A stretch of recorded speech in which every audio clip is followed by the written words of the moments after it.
Bon les amis, on se retrouve samedi matin. Vous allez avoir la vidéo qui sort ce soir. Donc allez la voir. Cette partie-là va être dans la prochaine vidéo parce que comme on travaille aujourd'hui, bah, j'aurai pas le temps de vous la mettre dans la vidéo. Donc forcément il y aura encore un petit peu du John Deere parce que ce matin c'est moi qui l'ai laissé. Pour voir un peu sur la charrue comment ça se passe. Ça, vous avez eu les ressentis à Justin. Là moi ça fait peut-être une petite heure que je laboure avec. Ouais, à peine. Pour le moment ça va, je commence à prendre mes marques parce que franchement c'est pas évident. Quand on change de marque comme ça, déjà il y avait un moment que j'avais pas labouré avec la 10 complète, même si je pense que je perds pas trop la main. Donc là on laboure pour faire du lin d'hiver chez un client. Notre lin nous a été labouré dans les images que vous avez vues dernièrement avec Justin. Donc ça va pas trop mal, honnêtement ça se passe bien, le tracteur s'en sort bien. On est quand même, vous pouvez voir, pour les spécialistes de John Deere, parce que j'en suis pas un.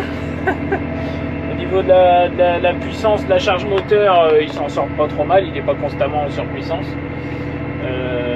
La charrue, bon, elle laboure super bien, celle-là c'est une charrue, franchement on est dans le tip top de la charrue. Et puis voilà, pareil, je laboure au GPS aussi. Moi ça fait plusieurs années avec le 350 que je laboure au GPS. Et bah c'est pas mal. Bon, faut décaler sa ligne à chaque fois, mais honnêtement sinon ça va, ça se fait bien. Et puis qu'est-ce que je peux vous dire d'autre pour le moment? C'est vrai qu'il est un peu moins bruyant que les nôtres. Après en traction je vais pas dire waouh je suis hyper surpris machin truc, non c'est pas vrai. Je pense qu'en traction c'est similaire à un T8 ou Magnum, franchement ça s'équivaut, il faut dire les choses. Niveau confort cabine on est un cran au-dessus. Au niveau de la finition tout ça, après c'est pareil, je pense que ça va un peu loin. Moi c'est au niveau des sièges électriques tout ça c'est super hein, franchement, mais bref c'est au bout, le point du tracteur il cause un peu hein. Donc pour le moment j'ai pas le prix définitif, je vous le dis, je pourrais vous le communiquer ou vous en dire un peu ce que ça vaut un 8R dès que je l'aurai. Après je trouve que la gestion de la boîte est quand même vachement bien. Hop là, je vais tourner en même temps parce que sinon je vais jamais réussir à tourner.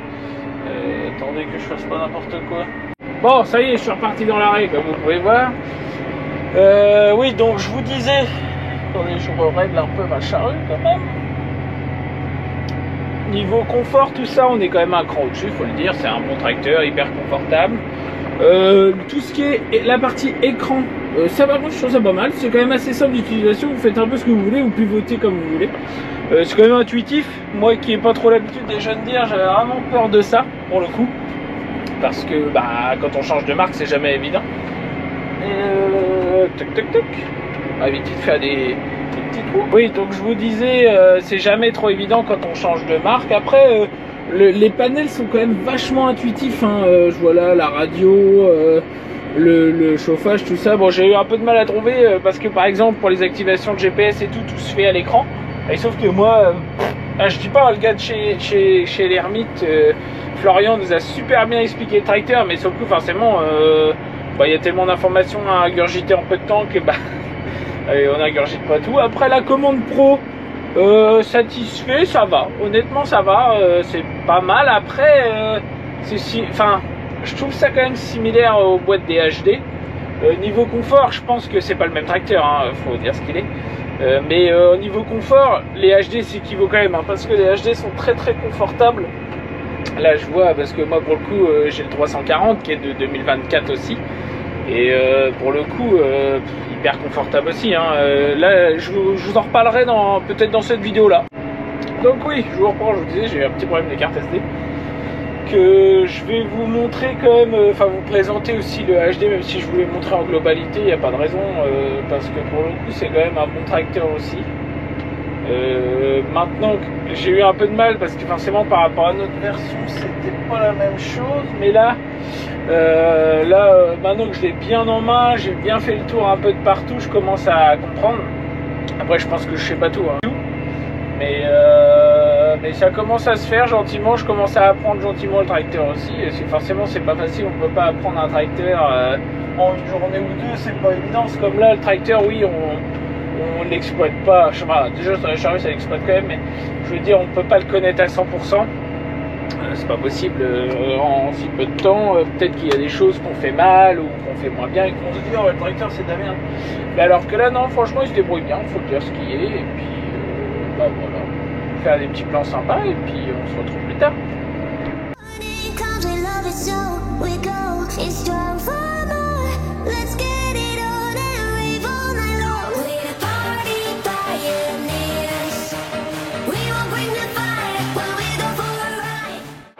Bon, je vous refais un petit plan en extérieur, parce que bon, bah, vous avez vu pas mal de plans de cabine.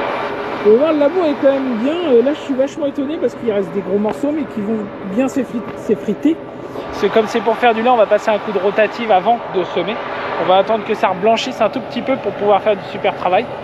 Et puis, bon, bah voilà, hein, le tracteur, niveau design, tout ça, c'est des beaux tracteurs, hein, faut le dire ce qui est. La nouvelle génération de chez John Deere est quand même pas mal. J'ai oublié d'éteindre les gyrophares, donc depuis tout à l'heure, les gens savent exactement où je suis. Hein.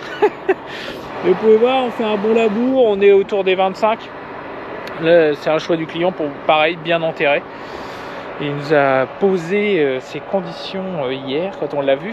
Donc là, je suis en train de terminer gentiment. Après, je vais labourer un peu pour faire de l'escourgeon en face que j'ai pendu. Parce que hier je vous ai pas pris parce que du coup c'est Justin qui avait la caméra. Donc mais hier j'ai épendu moi de mon côté, on était juste en face. Mais du coup voilà un peu, je vais vous faire je sais pas si je vous refais des petits plans quand même parce qu'on en a quand même pas mal parlé. C'est quand même c'est un beau tracteur, bon tracteur. Mais en termes de gabarit, c'est le concurrent direct du T8, il faut le dire. Niveau confort, ça foudroie le T8. C'est franchement il est au-dessus. Par contre, au niveau adhérence, bah je trouve qu'un T8 est au-dessus quand même. Moi je trouve à mon avis que le T8 est au-dessus. Bon, je regarde ça parce que j'ai l'air d'être crevé. Super, heureusement que je suis descendu. Bon allez, à plus tard l'équipe.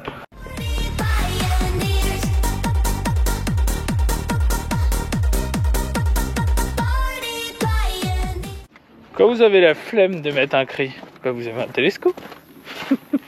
Moi j'ai décollé la roue, on entend bien que ça fuit.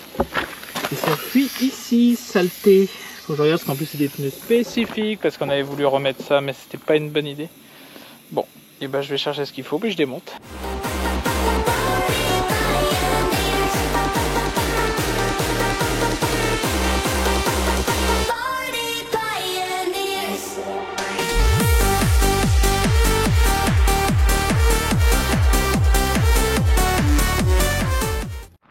Changement express. Mon copain Steph il m'a donné un petit coup de main pour changer le pneu, il était là, il était en ravitaillement lui. Donc heureusement on avait un pneu de secours, donc on y retourne, c'est parti. Bon, l'aventure avec ce petit 8R pour moi est terminée. Je vais essayer au moins toute la matinée pour se dire plus qu'un aller-retour, avoir un peu plus. Ça commence à rentrer forcément à force de l'essayer. C'est super. Enfin, c'est super, c'est un bon tracteur. De là à dire qu'il remplacera un T8 un jour, je sais pas, on va attendre déjà de savoir le prix de tout ça. Cet après-midi, nous, on fait de l'épandage parce qu'aujourd'hui, il y a 0 vent, mais du coup, ce matin, Stéphane était en pleine, je vous l'ai dit tout à l'heure, je crois. Et du coup, cet après-midi, on fait ça. Peut-être que Monsieur Justin va récupérer le 8R pour continuer un peu à labourer. Ça, c'est à sa guise, c'est lui qui décide. Et puis voilà. Donc nous on va aller faire ça gentiment. Attendez, je vais laisser la caméra dans le tracteur, c'est à quoi l'oublier. Allez, appelez cette équipe. Bon, je reprends presque en fin de journée. Je reprends parce que les couleurs sont belles. Attention, moi comme mon copain le soleil il est là, j'en profite pour me faire tout beau. La vidéo est sortie, j'ai eu vos premiers retours. C'est vrai qu'on n'a pas trop parlé niveau conso et tout. C'est pour ça que j'ai fait ma petite mon petit avis ce matin. Vous allez voir dans cette vidéo là. Je suis toujours dans l'épandage des bouts de papier. Là, je suis en train de faire le deuxième tour d'un second produit, parce qu'on a mis du compost dans cette parcelle chez nous. Là, je suis chez nous pour finir ce soir. Et du coup, il y avait de la pâte à papier aussi à mettre. Donc, on s'est dit, allez, on était à côté, on était sur un autre chantier. On va avoir fait pour ce soir de mémoire, allez, autour de 350 tonnes pour une après-midi, c'est pas mal. Demain, on repart sur un autre chantier. Demain, j'ai un gros chantier chez un client que je dois faire. Justement, il n'y a pas trop de vent demain. Il y a du compost et de la marne, les deux. Donc ça va plutôt être une journée, pas pinaille, mais une journée assis-toi que je te mange. Donc non, ça avance bien. Donc Justin aujourd'hui s'est reposé et il a bien raison, le petit gars. Donc on n'a pas avancé niveau labour. Là j'ai un client qui m'a appelé cet après-midi. C'est un gars qu'on lui fait toujours un peu de labour, qui m'a appelé pour me dire les gars, faut venir labourer. Donc pas de soucis, on va faire ça. On en a fait déjà pas mal l'année dernière pour lui. On en a fait une bonne partie. Donc là on recommence, on verra bien. Est-ce que moi je vais avoir le temps d'aller avec Justin labourer ou pas? On verra bien. Parce que là je vais essayer de taper un max de... Je vais faire en même temps, hein. T'inquiète pas, je suis pas... t'as raison toi, c'est toi qui commande. Nous on me dit. Et oui, donc je vous disais, je vais essayer de taper le max que je peux cette semaine en épandage pour pouvoir arrêter les épandages fin de semaine prochaine. Parce qu'après, il va falloir qu'on prépare pour semer du blé. Parce que nous, fin septembre, on sème du blé. Parce qu'il y en a quand même un carré à faire. On va attendre que le semoir revienne pour ressemer deux, trois petites bricoles de colza. Ils n'ont pas levé, c'est des fonds dans les argiles, etc. Un petit peu trop humide. Bon, on va rectifier ça et puis ça va aller. Donc on va faire ça. Là, on finit ce petit chantier gentiment. Pour un samedi soir, c'est pas mal. On rentre à la maison après, ça va faire du bien.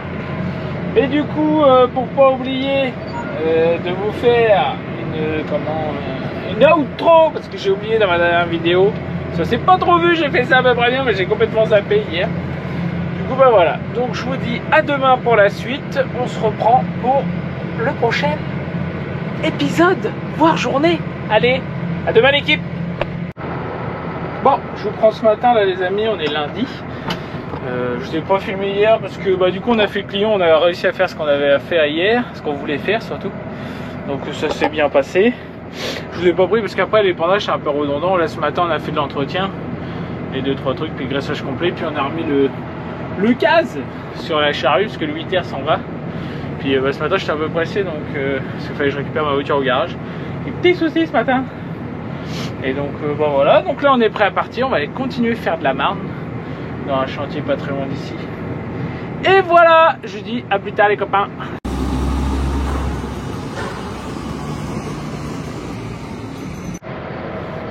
Bon, je reprends, on est mardi 17 septembre. Je vous reprends pas beaucoup en ce moment parce que c'est assez redondant ce qu'on fait. On fait beaucoup d'épandage là pour notre dernière semaine.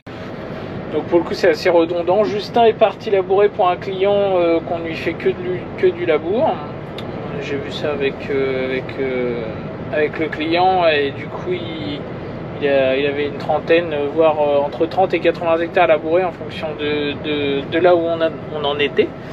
Et il y a un petit revenant, petit 43,80, il est de retour. Et oui, il est de retour ce matin parce que les établissements BKPL, oui c'est BKPL, nous ont fait une proposition en partenariat avec Manuco, etc. Une offre vraiment choc, une bombe, man. Et ouais, donc ça va se solder par, je pense, un Bobcat cette année. Enfin cette année pour le prochain, là, le renouvellement. Donc notre 3870 va être à vendre, pas par nous, c'est eux qui le reprennent. Donc là pour le moment on finit la saison avec le 4380. On lui a pris un autre godet parce que le godet qui était un peu petit pour nous, donc on en a mis un plus gros.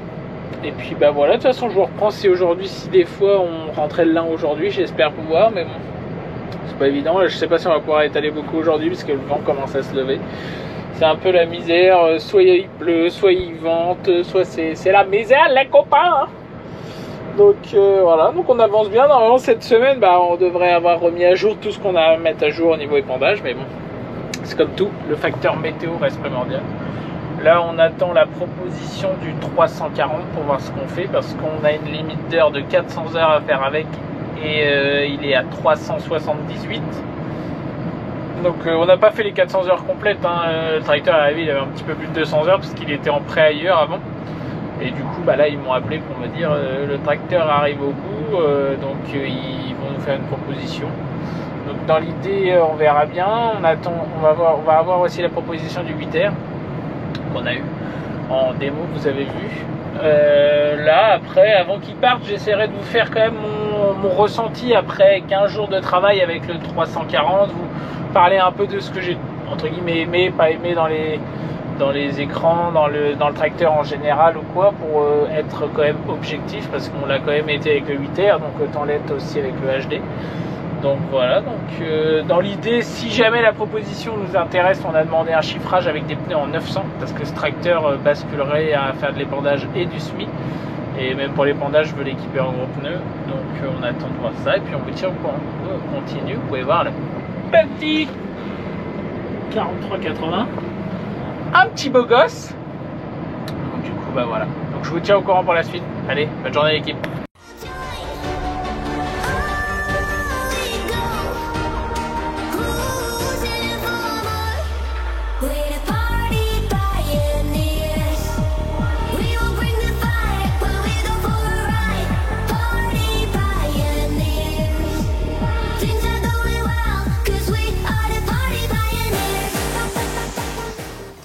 Bon les amis, je vous prends, on est dans fin de soir, fin de journée, il est 5h30.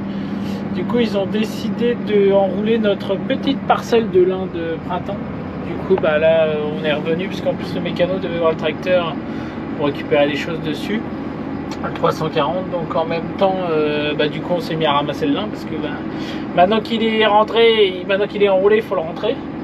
Donc on va le rentrer gentiment, et puis on va faire ça proprement. Je vais vous faire des petits plans sympas, et puis voilà.